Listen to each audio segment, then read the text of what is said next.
Pension funds are an unfunded liability. They are a failure because they will fail you. In the end, more people will face the consequences of believing in the banks and their promise to help you achieve your goals of living well. Instead, you came here for the truth, so let me unveil that for you. Today we are going to talk about pension funds. We're going to talk about a few other issues as well. This should be a quick video. Let's get into it right away. This is a Bloomberg article. The long and short of it is this: unfunded pension obligations have risen to $1.9 trillion from $292 billion since 2007. I was told repeatedly, I have seen the articles, I have seen the analysts, I have seen the politicians, and I have seen the commenters tell me over and over and over again that things are better today. I disagree. I don't care if it's not popular. I don't care if I get a thumbs down over and over again. I don't care if people hate me. I am going to speak what I believe to be the truth, and that is the general economy is worsening. The stock market could rise. The stock market could hit 100,000 on the Dow Jones, and I would still be in the same position. Look at what is happening in Venezuela. We don't need any more knowledge to realize the fact that a devaluation of the currency, printing trillions of dollars, eventually could make its way into one asset class. It could be equities, could be gold, it could be into other types of commodities. We've seen the booms, we've seen the busts. I just want to reiterate, the general economy is suffering. Look at how people are going to suffer badly when they don't get their pension money. And I keep covering this over and over again because I know I have a lot of people watching this that are relying on their pension funds or that will need to rely on their pension funds in the near future. If you do, please get your stuff sorted out now. I assure you, this is happening. It's going down. Look at this. Look how terrible. These are the people that are in charge of your money, that are in charge of your livelihood. When you have your retirement accounts, whatever that might be, and you have some mad scientists, that's what they are. They're the quants. If you want to know what the term that they use a lot is a quant. Literally people with PhDs who don't know anything about finance. They get them in there to create these complex formulas that nobody can ever figure out. And then this is exactly what happens. More and more debt. The stock market's rising. Why aren't the pension funds doing well? Doesn't make any sense, right? No, but you're making money in the stock market, so you're doing just fine. I've heard it all before, trust me. From people in the inside of the industry and people who are just, trying to ride the wave. Commonwealth of Massachusetts funded ratios. Wait a second. 2000 and 2015. Wait. Hold up. Hold the phone here. Something's wrong with this chart. Because they're all going down. 83, 54, 57, 27, and so forth. What the? I saw the S&P, I saw the Dow Jones, they're rising. So this doesn't make any sense. The economy's doing better now. More jobs. I saw the jobs reports. I saw the stupid jobs reports. And they said that jobs were being created. And they said that consumer confidence was up. And they said that everything is just fine, that there are no capital controls, don't worry about it, that there are no bank runs, that there are no lineups of people in certain regions of the world suffering right now. Lining up for food, lining up for money, lining up for everything. Civil unrest and chaos brewing in regions, pockets of them, sure. But no, I don't know what I'm talking about. So let's move on. Let's have a little fun here, right?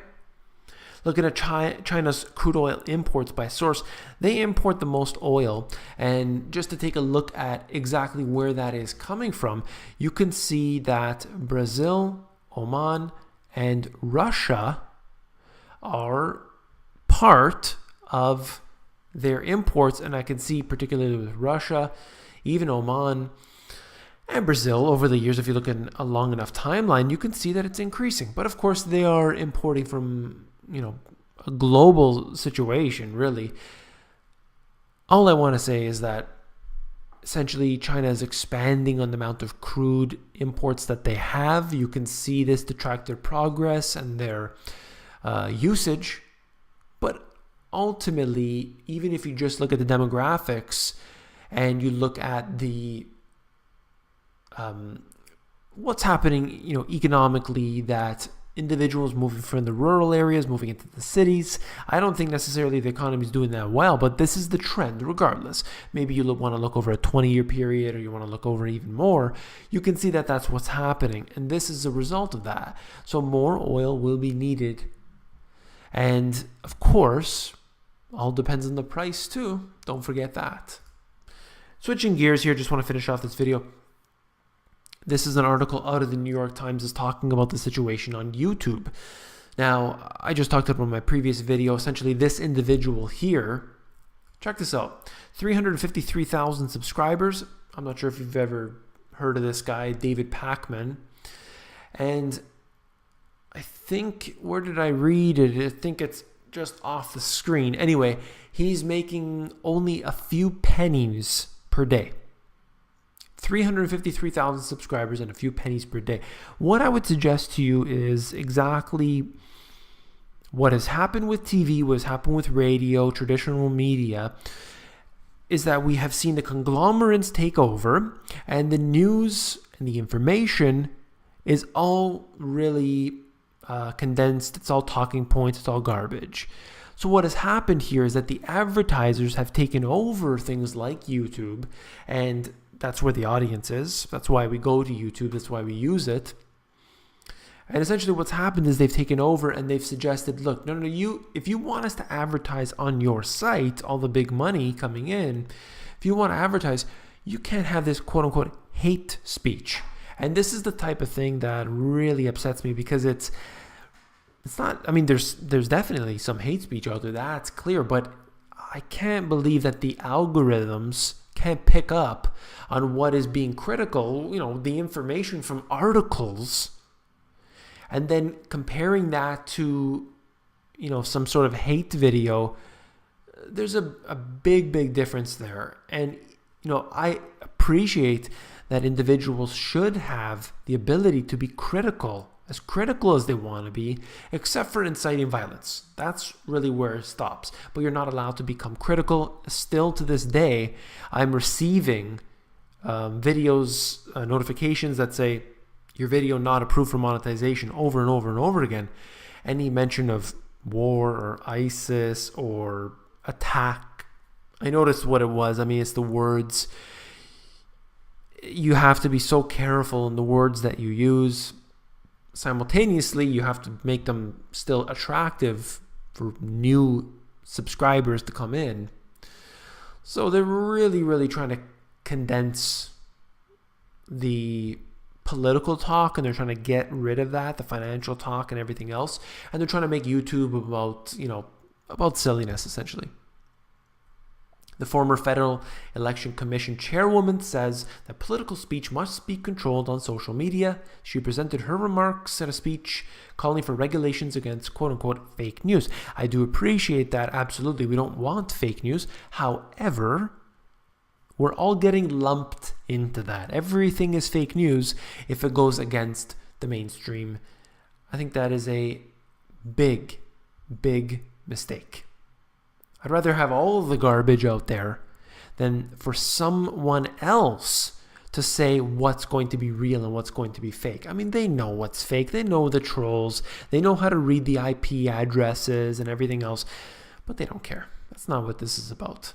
It's about trying to censor individuals. That's what it's about.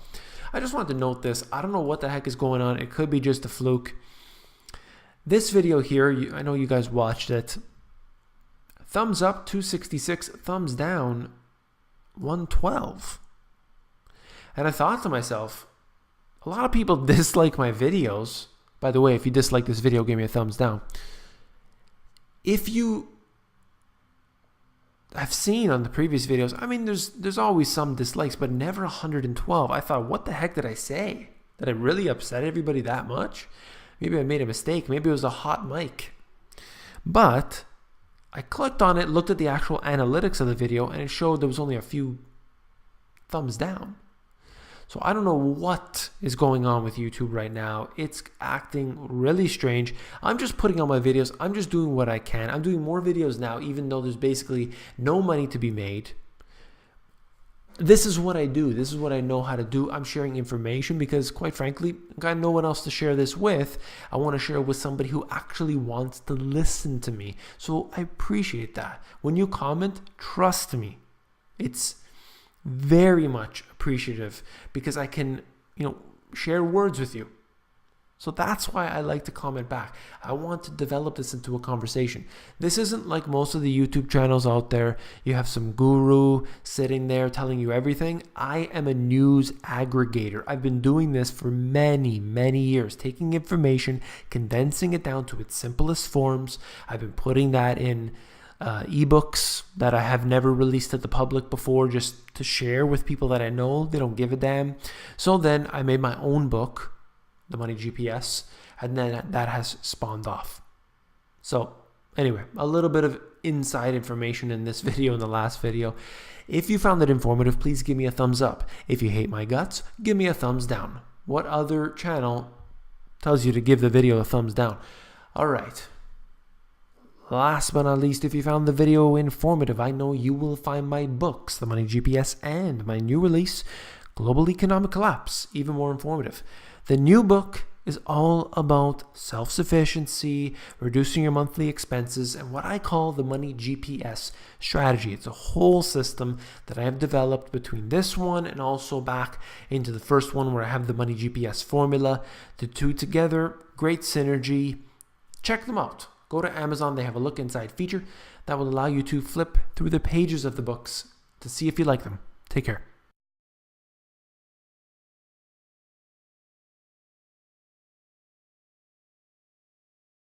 Analysts. I've seen the politicians and I have seen the commenters tell me over and over and over again that things are better today. I disagree. I don't care if it's not popular. I don't care if I get a thumbs down. Overboard of it is this. Unfunded pension obligations have risen to $1.9 trillion from $292 billion since 2007.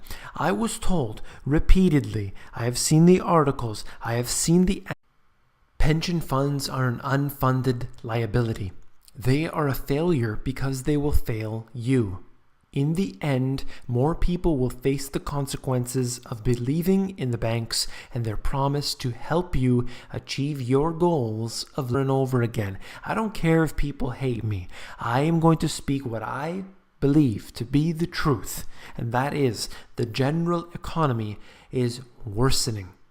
The stock market could rise. The stock market could hit 100,000 living well.